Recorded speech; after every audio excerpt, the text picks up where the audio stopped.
is it? I have to find it. The way home.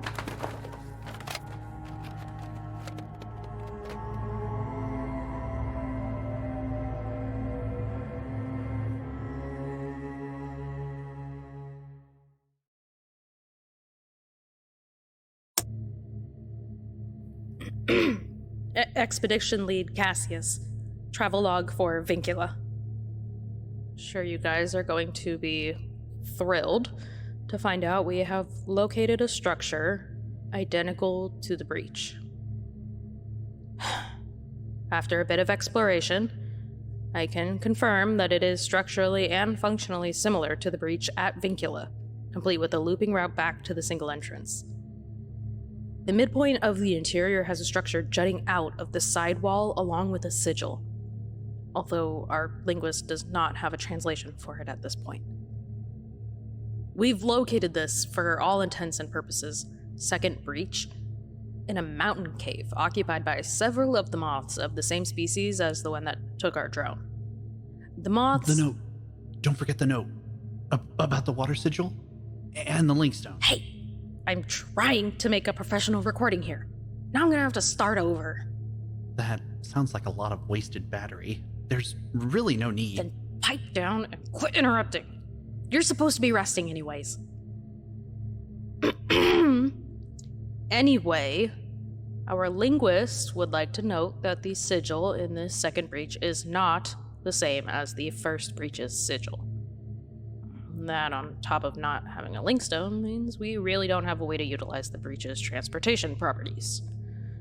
As much as I'm sure we'd all like to know where this one leads, particularly if it's back to Earth, we're still gonna have to make our way back to the breach. Breach 1, I guess we should call it. That is, if we end up surviving the night here, after all.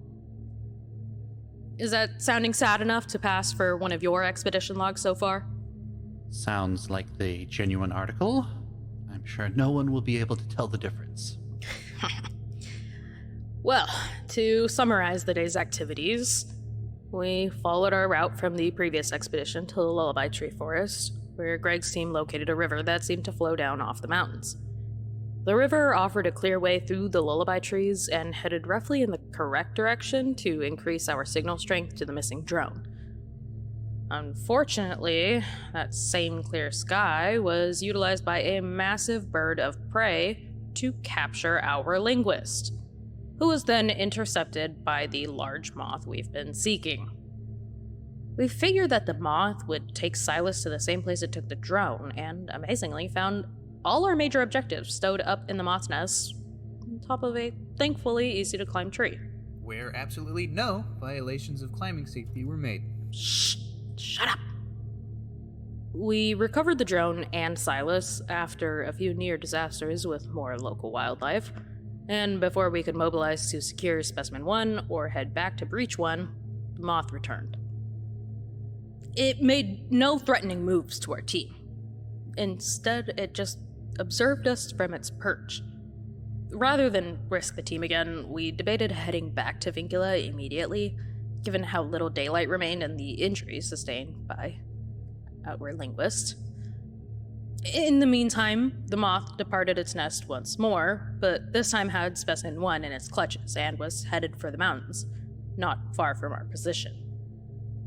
Breacher's security lead Greg reminded us all of the threat posed by the nighttime dwellers of Gaia, but after a brief discussion about our odds of making it back in time, I made the decision to pursue the moth towards the mountains, which led to the discovery of this cave, which contained about 24 other large moth specimens, as well as Breach 2.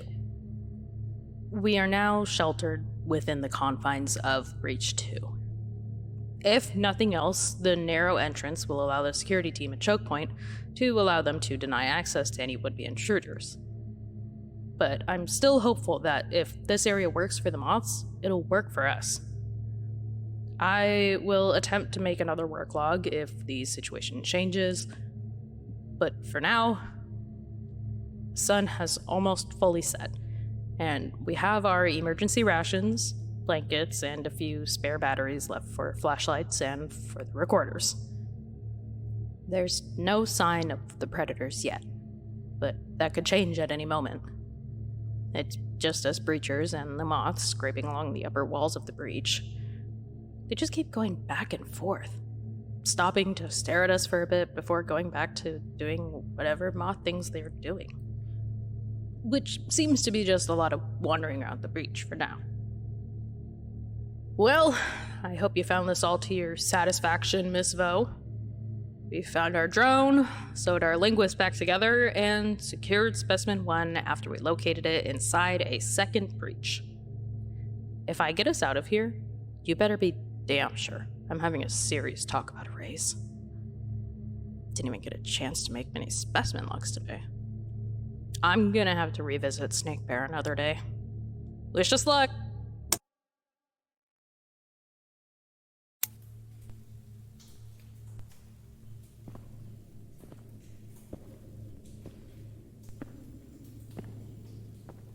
Spotted anything, Greg? Nothing yet. Sun's fully set, but no sign of our hungry friends. Extraction protocol doesn't call for a rescue party until the next Gaian day, so we won't be hearing from VINCULA till tomorrow morning at the earliest, if we make it that long. Still, I'm hopeful. We usually heard the howling start right at twilight. So far, nothing but a few moths coming and going out of the breach. I think this one here's taking a liking to me. See how he's just perched up on top of the breach entrance? Oh yeah, I see ya. Big one too. Really pretty. Nice light blue color. Almost cerulean? I'd have to start naming some of these moths by color. Our guardian angel moth is the one that looks most like a lunar moth. It's got the lime-colored wings. Yeah, they all have weird eye patterns on the wings, though. You're not getting hallucinations, are you? Nah, I'm still here. That's good. Weird that it's always Alyx and Silas going to La La Land on us. What's your scientist take on that? It's a thought I've had. I don't have a solid theory yet, but if it was caused by external factors, like something the moth produces or that it carries around with it, we'd likely all be having some adverse reactions. Could it be like an allergy?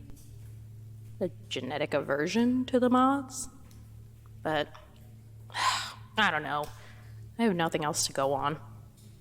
Yeah, sorry, I'm not trying to be pushy. I'm just thinking out loud a bit.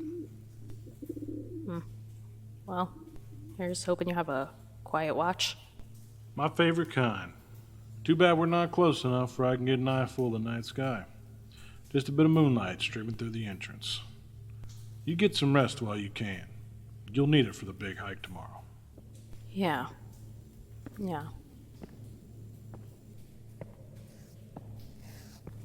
You doing all right, Lizzie? Yeah, just getting a few sketches done with the last of this glow stick. Not great for color composition, you know, with the neon green. But I can get the penciling done. Good. I'll leave you to it.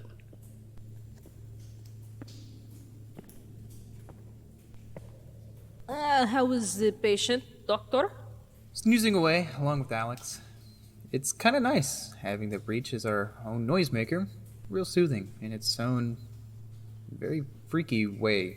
Oh, this is gonna look great on the psyche evals. Make sure to fill out a complaint card for VINCULA when we get back. Oh yeah, this is some real one-star accommodations. Would not recommend.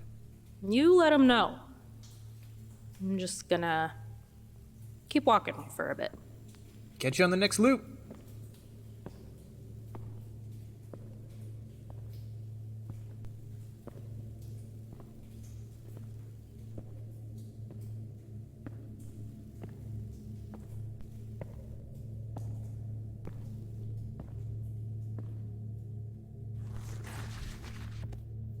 What have I done? What have I done? We could have made it back, right? I'm just a colossal failure. Again. We could be home right now. Getting Silas to a proper hospital and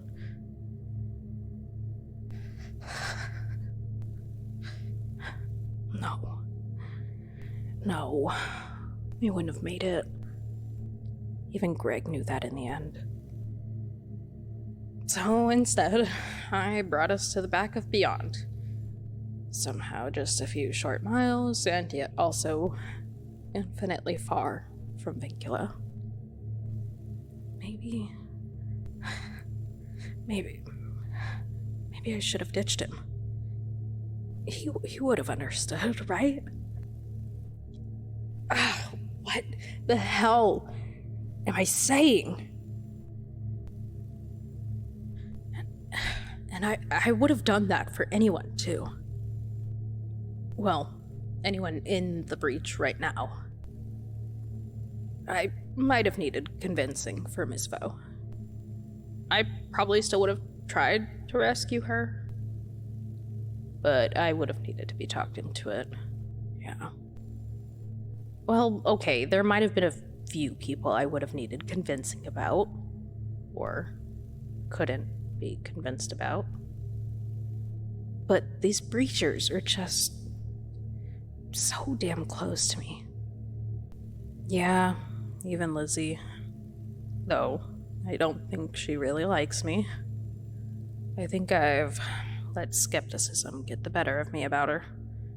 It doesn't really make any sense in hindsight. I shouldn't have doubted her on a lot of things. I had already let the, believer in me die out. And just when I got excited about my cryptid being real, I still held on to my preconceived ideas, and I let it poison things between us. Hopefully, I get the chance to make it up to her. We talked it out, but she's still jumpy around me. I don't blame her. So why am I even recording all this? I don't even know if anyone's ever going to hear this, but I swapped batteries, and I found Silas's last recording from when he was still up in the moth's nest waiting for us. I listened to it. I'm scared. Everyone else is being so brave. And, of course, I'm trying to find the bright side, talking about going home tomorrow like it's just gonna be a long walk, and that's all. But I keep thinking about that first night. The howling. The shapes in the darkness, darting from cover to cover. Something long-legged, dog-ish, but yet not. The glinting eyes. Eyes I could never quite latch onto with my light. The number of reflections in the dark made me think. There were so many of them. I'm scared this is it.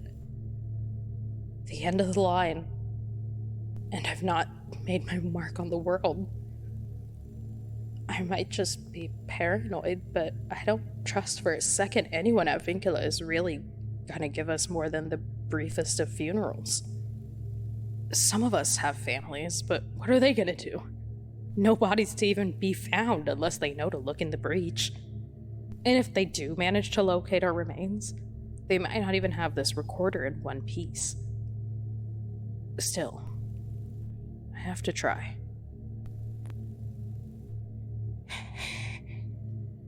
I was Cassius. Just Cassius.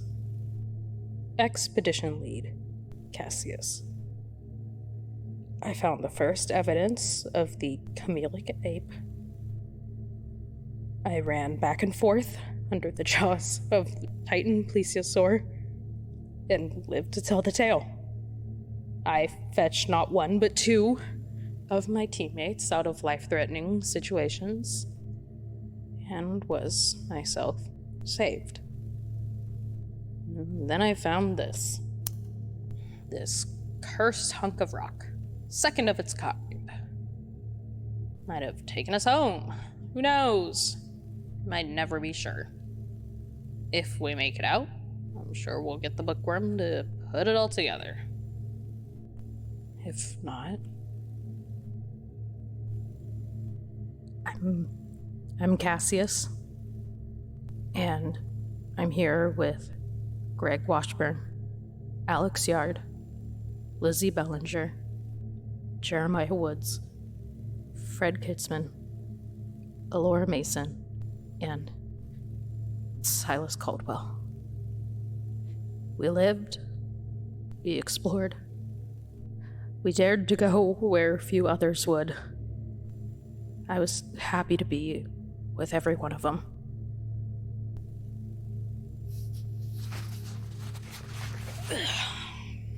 My legs appreciate the break, but I sure don't. I know it's best we just lie low and hope the moths are onto something. But what if we led them here? What if I've doomed not only ourselves, but our insect hosts? Am I about to cause a double extinction on Gaia? Granted, humans can always come back if they use the breach again. But it's crazy to think about just the 8 of us being the only humans here. Like a mini extinction. Cassius? Sorry, Jesus fucking Christ, you scared the shit out of me. Sorry, I was trying not to wake up Alyx or Jay. You're as pale as a ghost. And you still got your old shirt on, with the blood stains. I was hoping to alert you as I got closer, but I saw your flashlight too late. And you just lurched around the corner in the breach like some damn ghoul? That was... that was not my best entrance, I'll admit. What are you even doing up? Of all people, you should be resting. You were asleep when I checked on you last. Just resting my eyes. I'm too terrified to actually try going to sleep. I know I need it, and eventually exhaustion will surely catch up to me, but it seems I won't be walking myself out on the morrow, and this breach overnight stay might be the most horrifying thing that's happened to me so far. Right up there with the first trip into the breach.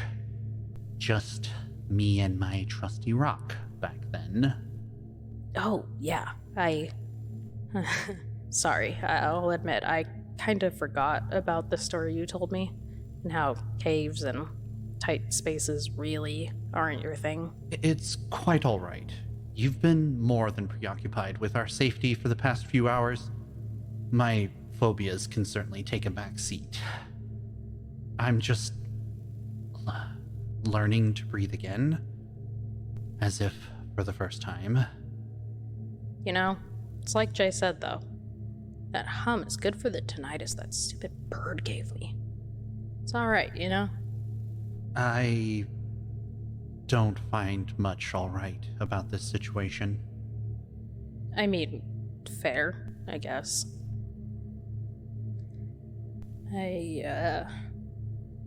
How much did you hear, by the way? I wasn't trying to eavesdrop, promise. I only heard something about a mini extinction. Oh, yeah. I was kind of thinking like you for a moment. How this would be the annihilation of humankind on Gaia, even temporarily. I'm sure VINCULA will be sending more people in, but... I hate this waiting around. I don't like pausing for reflection this long. Normally, I'd have some snide remark about spending more time with books. Here, I can't blame you for hating this waiting around. What a boring lead up to our fate. Right? I was trying to pass the time and I listened to your recording. The one you made while you were still up in the nest. Oh, my last will and testament. Did you... I stopped when you told me to stop. Oh. Well, that's good. I won't lie, I half expected you to listen to all of it. If only because I said otherwise. How much of a rebel do you take me for, anyway? I wouldn't expect any less trouble than you give VINCULA, for the most part. Still, I thank you for respecting my wishes. I was curious. I wouldn't even know where to start if I was trying to leave a message for back home. Feel like the words get tangled up? No, not at all. I know exactly what I'd want to say.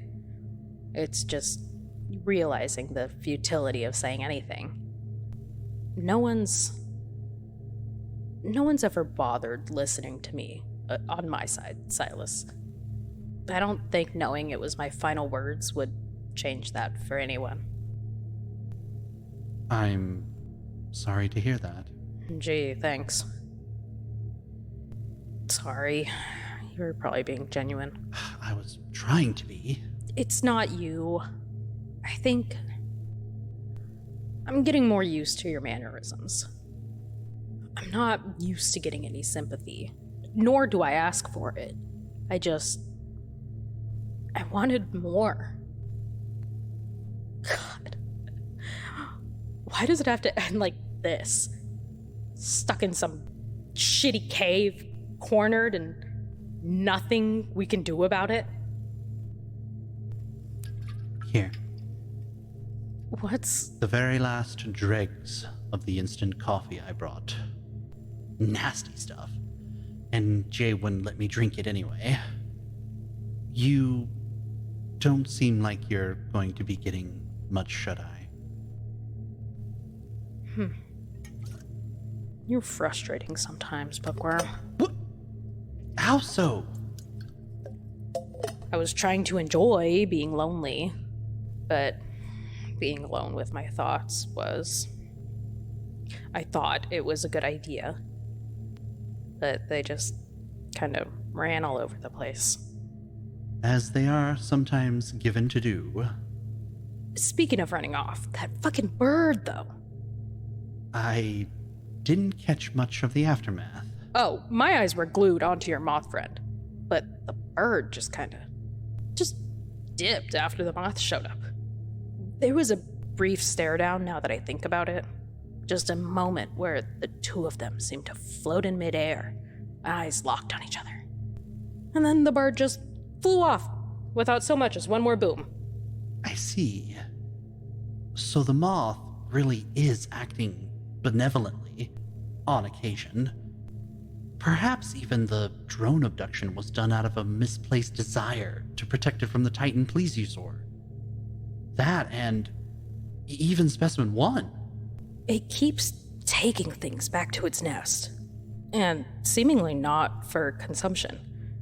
It was safeguarding Specimen 1, unless we find out it's crawling with eggs ready to burst.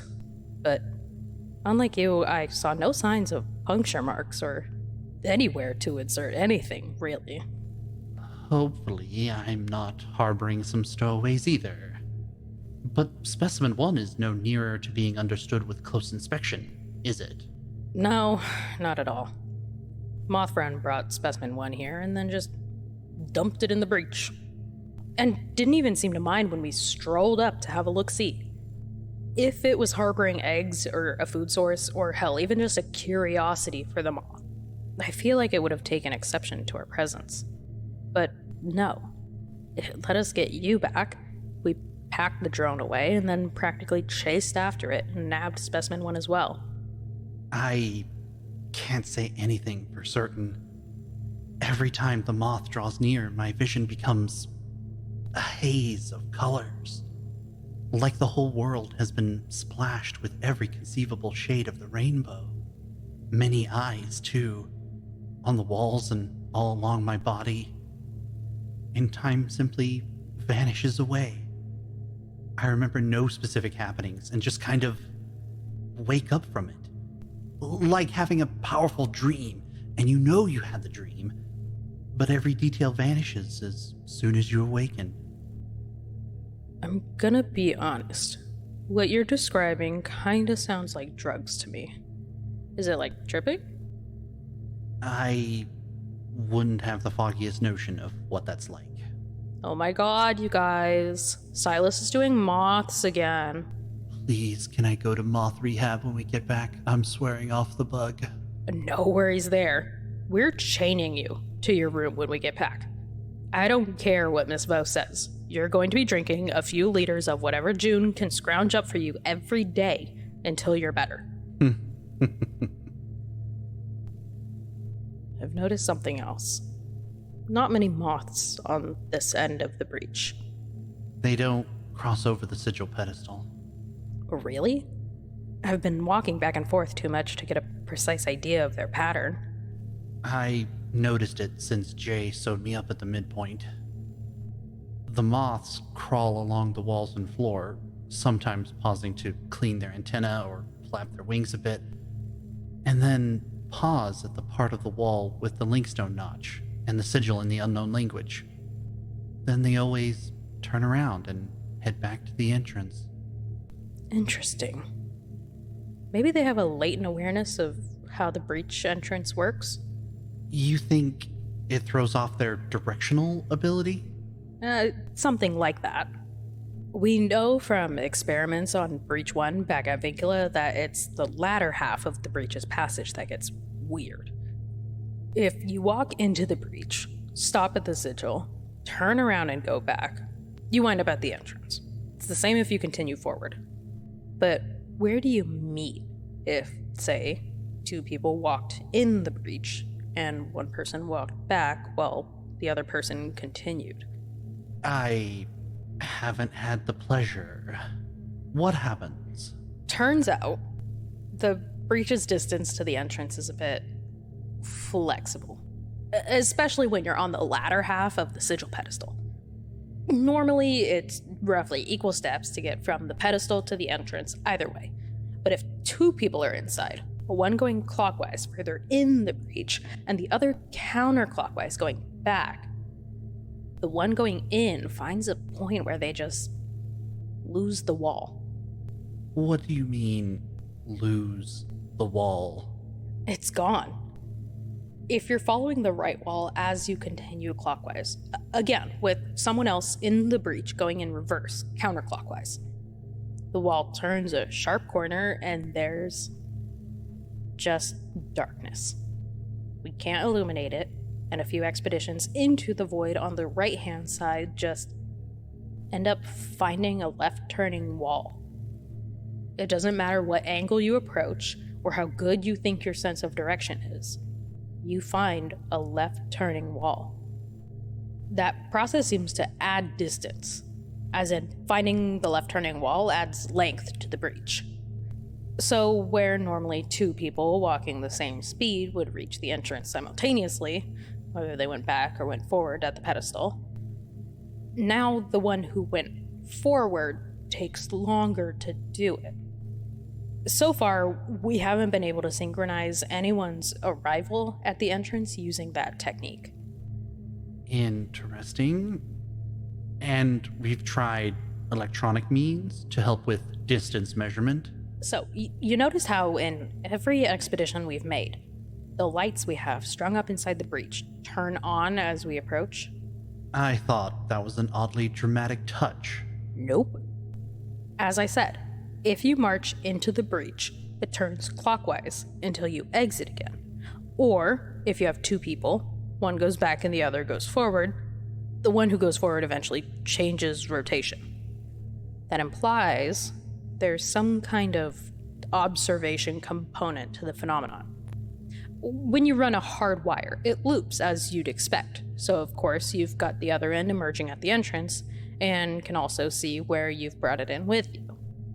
The odd thing is, we can't run any remote surveillance inside the breach because everything stops working when no person is physically present watching it. It's like it's shorting out. And that kind of makes sense, right? It's a spatial paradox. Maybe because it's looping on itself and existing on the same plane briefly, so you march along and get electricity at the points where you stand, but as you walk along, the hard wire behind and in front of you cease to operate. So no, that's not Vincula being dramatic. That's just the electrical phenomenon of the breach playing itself out before your eyes. Like it somehow knows the electrical components are supposed to work when you're there, but they don't when you're not there. Quite disconcerting. Now I'm sure I'll feel even more like it's swallowing us up every time we make a trip. So, what happens if there's a chain of people going all the way into the breach? That type of experiment had occurred to me, actually, but frankly, I haven't had enough people around to test. The breach tunnel length varies with each entry, but as I'm sure you're aware, it's always surprisingly long for its outer appearance, and Vincula has been pushing for Gaian expeditions rather than messing around with the breach, of course. That, and I haven't had a lot of volunteers after the breach monster appeared. The what? Oh, I see. You're pulling my leg. I had to get you back a little after what you did to me a bit ago. But actually, yes. There was at least one other instance of strange activity. Not a recorded monster. I see you turning green over there, even in the glow stick light. But I don't want to leave you, out of the loop. Ugh, that would have made Greg proud. So, we were wanting to get more info about the bend. You know, the part where the right wall disappears if there's a counterclockwise returning person inside the breach. This was still while we were trying to get remote cams going. We had one set up at the point where the right wall vanished. The person continuing exited the breach, and the camera failed. So we had the person returning go back inside the breach to try and activate the cam. That means they were now going clockwise all the way. If that happens, there's no bend. No moment the right wall goes away anymore.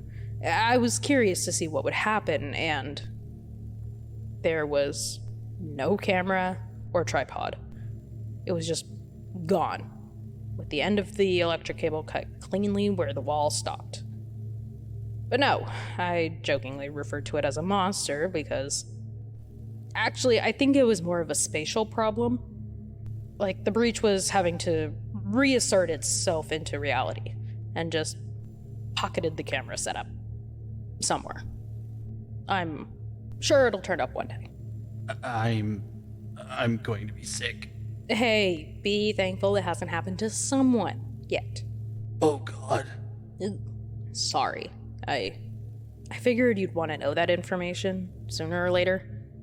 I just never saw a reason to address it since I chalked it up to a natural occurrence for a very unnatural spatial anomaly. I was being so cavalier before. Now I see happily moving to and from Earth to Gaia with no idea I could be trapped forever in some pocket dimension. Thanks for that. Anytime, old man. Contact. Audible. We got company. Uh-oh. Did you catch that? I think that was Greg. I heard it. Sounds like Judgment Day has come. I gotta go see what's up. You just sit tight. No! Please. Please, no.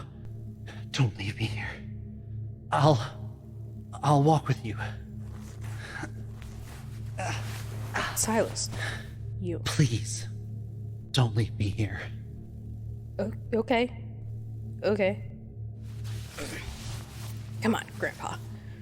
Let's walk you back to the medic. No time. Let's continue the loop and get to Greg.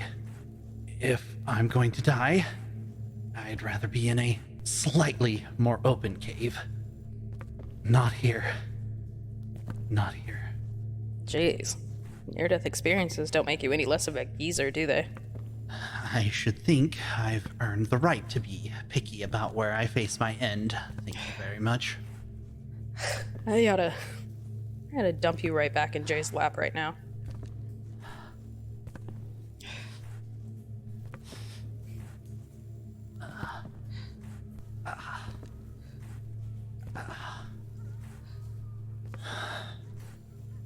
Well, that sounds uncomfortably familiar.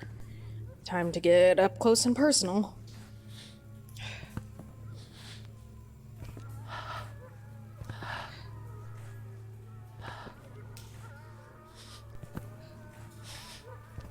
They finally caught our trail. Yeah, sure looks like it. Sweet mother of God, is that Silas or a spirit here to haunt us? See what I mean? He's being a bad boy and walking around at all hours. I am doubly sorry. Well, looks like you get a front row seat now. They ain't here yet, but they're definitely getting closer. Pretty fast, too. Won't be long till we get our first peek at them. But we got a clear view and enough lighting to shoot by. Just a matter of time now. Damn it, where's that recorder? Oh yeah.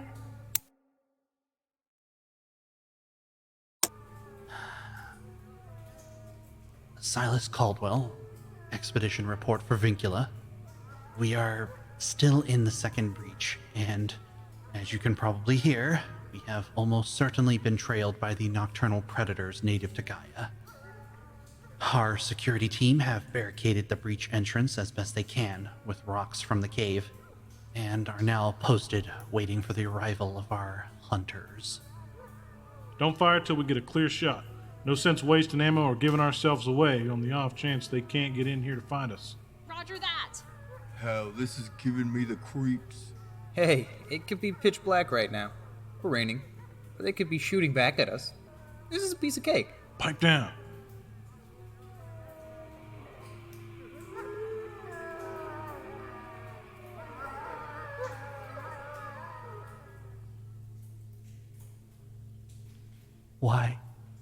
Why have they stopped?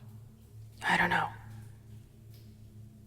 Oh no. I see it. Do we shoot? Hold. What's it doing? I don't know. Part of it's just hanging down. I can see something bulbous, but I can't tell. What are we waiting for? Here, I still got the binoculars with me. That's... Ugh. I don't think that's its head. That looks more like... Looks like a dragonfly's head. A dragonfly's head? Yeah. In the silhouette, I can see lots of little dimples on two big orbs on its head. Looks, for all the world, like the head of a dragonfly. I can't see any antenna, but... Oh, there's another one. Steady. Okay, the other one is more illuminated. Those are definitely compound eyes. Damn, no wonder Nightfall doesn't give them any problem. They must be very sensitive to light. They also seem to be looking straight at us. How? They're not rotating around. They have the flat part of their heads trained at us. I don't think they're looking for us. They've found us.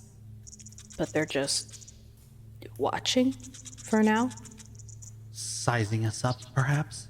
Or arranging for a negotiator to see about our release. I don't know, I'm winging it here. Oh, the first one pulled its head back. The second one is still just staring over this way. At least they stopped howling. The silence is not much better, though. Where is that sound it's making coming from? Does it have a mouth? I can't quite tell. There's an odd fuzz on the edge of their heads. I wonder if it's vibrating to create that sound. Oh, now we've done it. If any of them drop down inside the cave, let them have it. I'm not wasting ammo on playing whack-a-wolf. Is this it? This sounds like just one calling this time. The whole pack was howling before. Here, hold this. Okay. What are they doing? Well, nothing else to do, I guess. Might as well take a look for myself. Ugh. Looks like an insect head, all right. There's two compound eyes on opposite sides of its head area. Now that it's on the better lit side of the cave entrance, That doesn't look like a shiny bug's carapace. The parts in between the eyes look fleshy, like a hairless mammal skin. It's not rotating either. The two orbs of its eyes are trained on our position, as if it was looking face first toward the breach. I see slight movement now too. That buzzing sound like it's being created by a very quick vibration of the creature's head. Even over the breach's natural noise, it's starting to give me a bad... Here, give me the dock stack. Whoa! I was deep in observation and didn't hear you approach. Here you go. Good. I'm still getting revenge. Take a look and tell me what you think, Lizzie. The other one looked pretty identical, but it was on the shadowed side of the entrance. Red-tinted compound eyes, quite large, but maybe no more than human-sized or slightly larger. Very unusual to see eyes like this on a larger creature. That's usually limited to insects and crustaceans, yeah? Usually, yes. Gaia continues to horrify and amaze. There are mammalian features, though, and no presence of antenna. I think it has... Here, let me just... Hey, the hell you doing? I need to see... Here, come here, Cassius. Oh, now you want to march straight in? That's my move. Do you see how there's little angular features on the back of its head? I think those are ears, but they have them pinned back. Almost like a dog's. Okay, now watch what happens. Be quiet for a second. See how the ears stopped twitching? Now I'm speaking very quietly again. And the ears are twitching like crazy. Is it listening to us? I think so. Right back to flat they go. And then there they go, spasming again. A nocturnal predator with keen eyesight, very likely night vision, great topographical sense from the compound eyes, and a keen sense of hearing. I wonder if that constant buzz is part of their auditory perception, like a form of echolocation. It might be trying to see and feel around the cave with its ears. No wonder they've always given us so much trouble. Possessing superpowered sight and hearing makes them formidable predators indeed. So what's the howling for? They only have one howling for now. Are they marking territory? Claiming this area for themselves, perhaps? Wait, listen. They're calling and responding. It's a howl for reinforcements. They're gathering here. Oh no.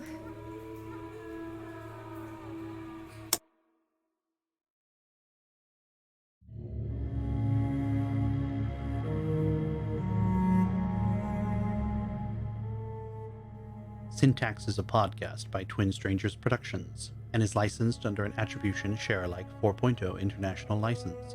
Today's episode was directed and produced by Stella Odom and written by Ty Vaughn. Silas Caldwell is played by Ty Vaughn. Cassius Thatcher is played by Beth Phung. Elizabeth Bellinger is played by Morgie B.